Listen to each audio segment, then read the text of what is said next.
नारायणं नमस्कृत्य नरं चैव नरोत्तमं देवीं भगवतीं व्यासं ततो जयमुदीरयेत्। वंदे कृष्णं जगद्गुरुम्।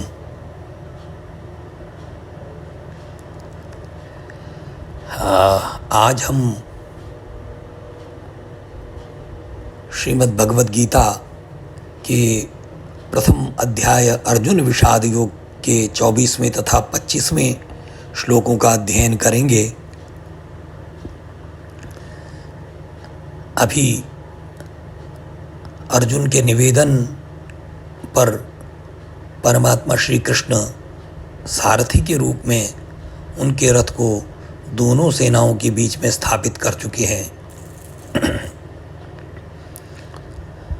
संजय उवाच, अब संजय बताते हैं, एव मुक्तो ऋषिकेशो गुडाकेशेन भारत सेनयोरुभयोर्मध्ये स्थापयित्वा रथोत्तमम्।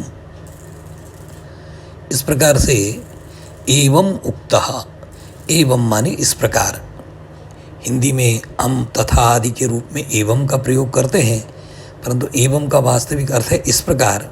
उक्तः, इस प्रकार कहे गए ऋषिकेश यानी श्री कृष्ण ने।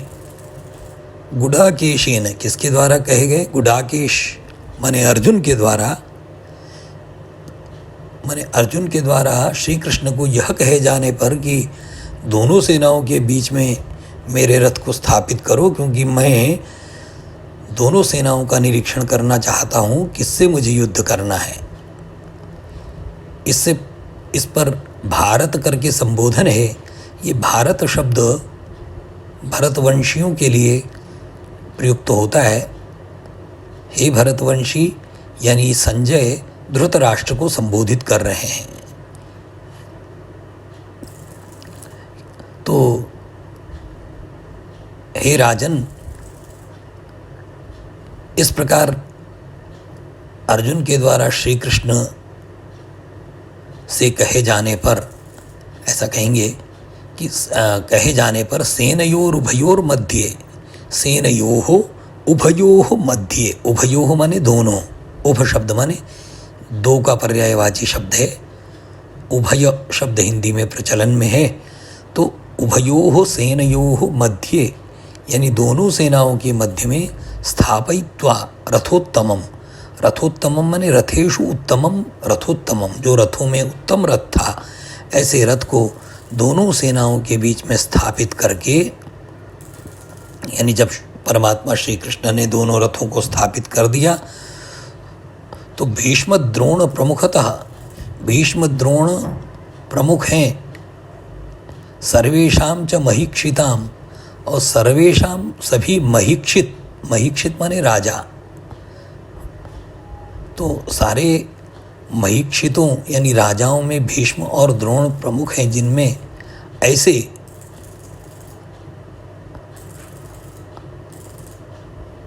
उवाच पार्थ पश्यैतान, हे पार्थ, उवाच माने अब ये जो कहा गया है जिसको, वो तो हमारे श्री कृष्ण हैं, तो इसलिए श्री कृष्ण कह रहे हैं पार्थ, हे पार्थ।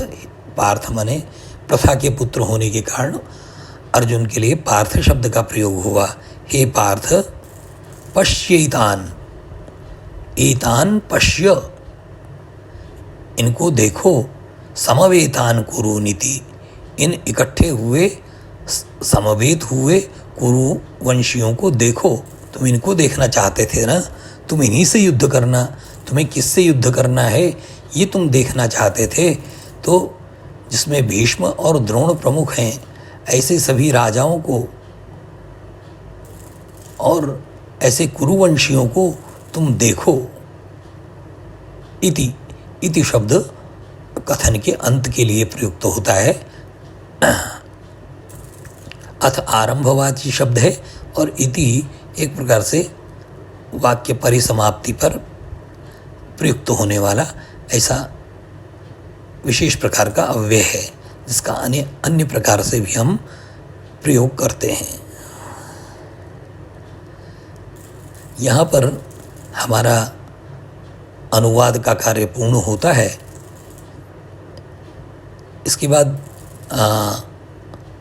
एवं शब्द की हम चर्चा कर चुके हैं। और स्थापयित्वा यानी स्थापित करके, हमने तुमुन प्रत्यय का प्रयोग पहले किया है। तो स्थापयित्वा माने स्थापित करके, जो हम दो क्रियाएं करते हैं उसमें पूर्व की क्रिया को त्वा प्रत्यय के द्वारा कहा जाता है। जैसे पठित्वा गच्छति, पढ़ करके जाता है, ऐसे रथोत्तमम स्थापयित्वा, रथोत्तम को स्थापित करके, हसित्वा हंस करके, इस प्रकार के प्रयोग में हम त्वा प्रत्यय का प्रयोग करते हैं।